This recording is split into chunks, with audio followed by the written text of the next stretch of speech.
YouTube, we're talking college sports in the Deep South where college football is king. And on the plains of Auburn, the battle cry is War Eagle.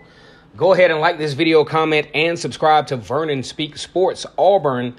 And as always, it's great to be an Auburn Tiger.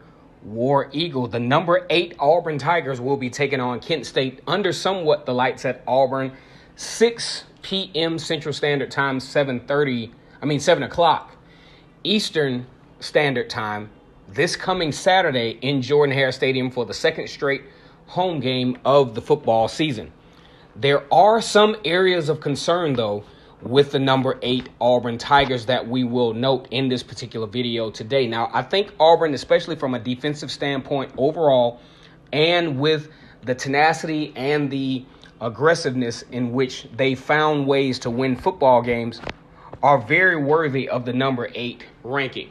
Now, you can throw bananas and tomatoes at me if you want to, but this defense has played stellar and has been a top 10 defense in the country for several reasons.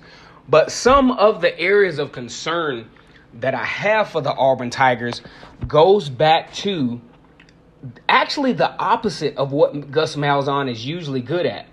One thing I think that has to be fixed very quickly, I'm not saying that Auburn has to score on their first drive. Not saying that because it doesn't always happen. But what they can't keep doing is going 3 and out. Because in 6 plays of their first drives of the football season, 6 plays, a total of 11 yards on their first drive. Why is this? Okay, Kennard, why is this a problem? Well, number one, you're wasting a drive, for example. Because if you get the ensuing drive, you might as well just fumble on the kickoff. Well, maybe not fumble, but I'm just saying you're wasting a drive, you're wasting a possession, and you're giving momentum to the other team.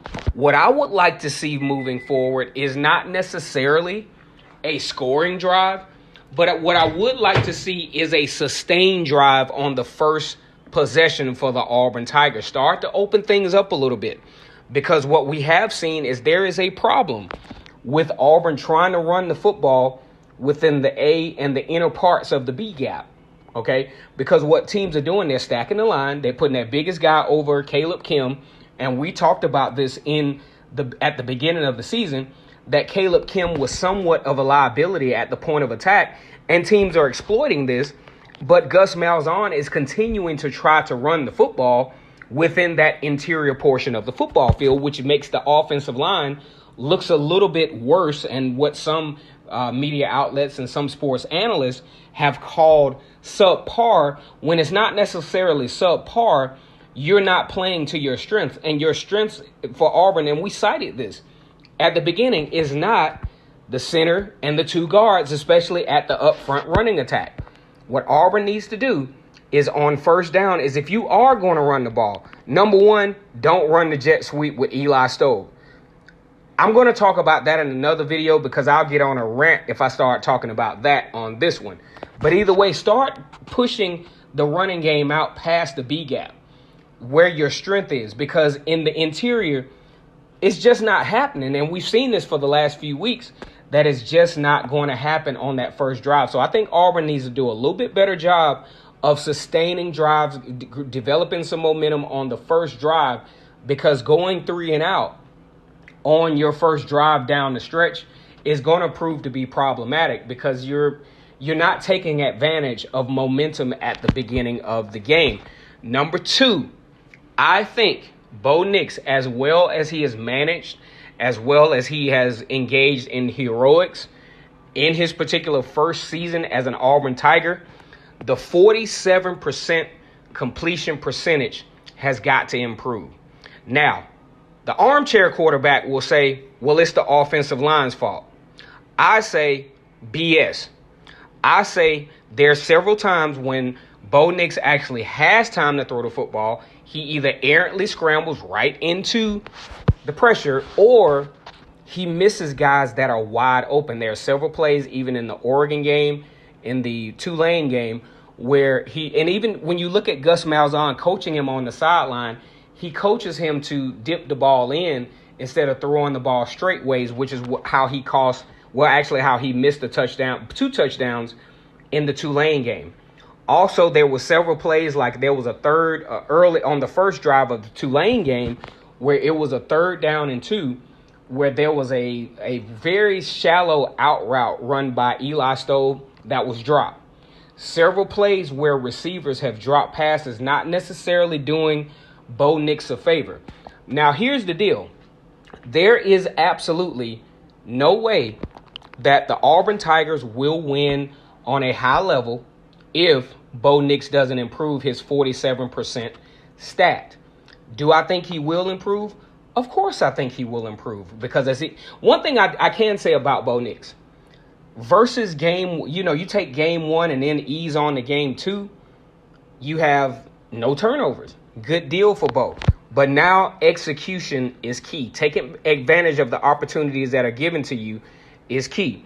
There was actually another pass that I thought would have been a complete pass to Sal Cannella midway through the second quarter, but it was deflected at the line of scrimmage. Can you help that? Maybe, maybe not. But those are things that start to become a factor. So I think the key to Bo Nix coming into the Kent State game, he's improved in a lot of areas. He protected the football in the second game against Tulane. But now it's starting to shore. Now it's starting to execute is going to be key for Bo Nix. Ball protection, number 3. I think we're at number 3, right? Ball protection. There was a situation early in the football game where Auburn actually would have converted, but Boobie Whitlow struggled mightily with holding on to the football. And most of us know that the great equalizer in college football, and it has proven true for the Auburn Tigers, has been turnovers. Think about the Tennessee game from last year. The big difference was Jarrett Stidham responsible for 3 turnovers. You look at that 2017 SEC championship game where Auburn was inside the 10-yard line, looking like it was going to be a repeat of the Auburn-Georgia game in Jordan-Hare a couple of weeks prior. Jarrett Stidham turns the ball over. UCF, Jarrett Stidham turns the ball over. Now, Boobie Whitlow actually helped to keep Tulane in this football game with some of his turnovers. That's definitely something that Auburn is going to have to fix going into week 3. No doubt in my mind that Auburn beats Kent State, but a lot of these things have to be fixed. Number 4, Auburn have to do a better job of creating turnovers. Now, Auburn had a big one with Nick Coe returning that fumble after what I'm going to talk about later on, the punt return coverage, which is absolutely terrible.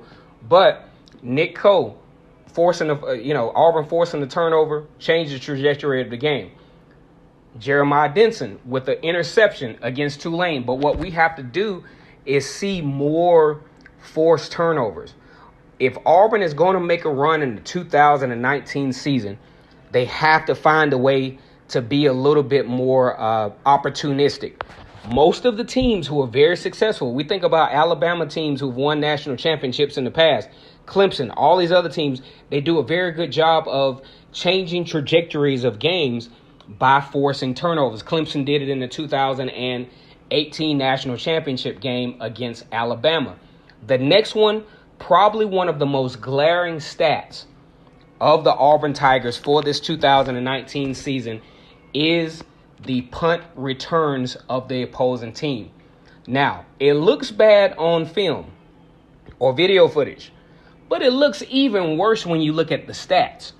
When teams are able to field the punt for Auburn, 8 times they've been able to field the punt, they've averaged 35.8 yards per return for about 179 yards. Okay, Kennard, why is this a problem?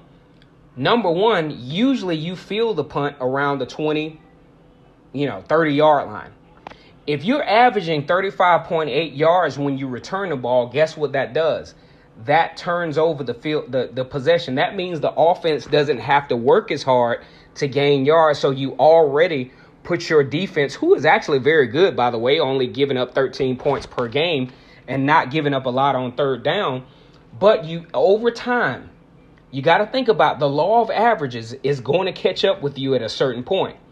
You got Florida, you got Texas A&M, you got Arkansas, you got Mississippi State, you got LSU. At a certain point, if this is not fixed, This is the law of averages is going to go against you. And guess what's going to happen?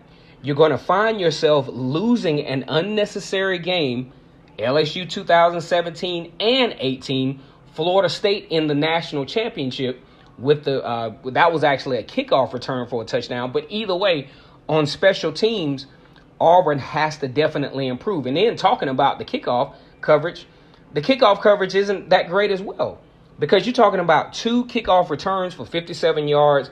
At a certain point, if the coverage doesn't improve, then Auburn is definitely going to have some trouble down the stretch. Now, one area that I think Auburn has been key, dead on in making them that number 8 team in the country, only giving up 3.3 yards per rush. I think that's great. Also, the third down, Auburn has already improved on their third down team, allowing teams to convert on third down. I think that is great as well. But if Auburn doesn't start to, another area where Auburn has improved is, if you remember last year in several key games, they allowed touchdowns right before the half. So far, the only level of points that they've allowed is 3 points, and that was to Tulane right before the half on this year, and it really wasn't that costly. But that's still an area that Auburn has to definitely still continue to shore up. So if Auburn doesn't improve with Bo Nix having a better completion percentage, Auburn doesn't improve on first drives of the game, you can't keep going three and out the first drives of the game. Second, you also can't. This is actually number 5. Each team that Auburn has played this year have scored on their opening drive. Oregon scores a touchdown. Tulane scores 3 points.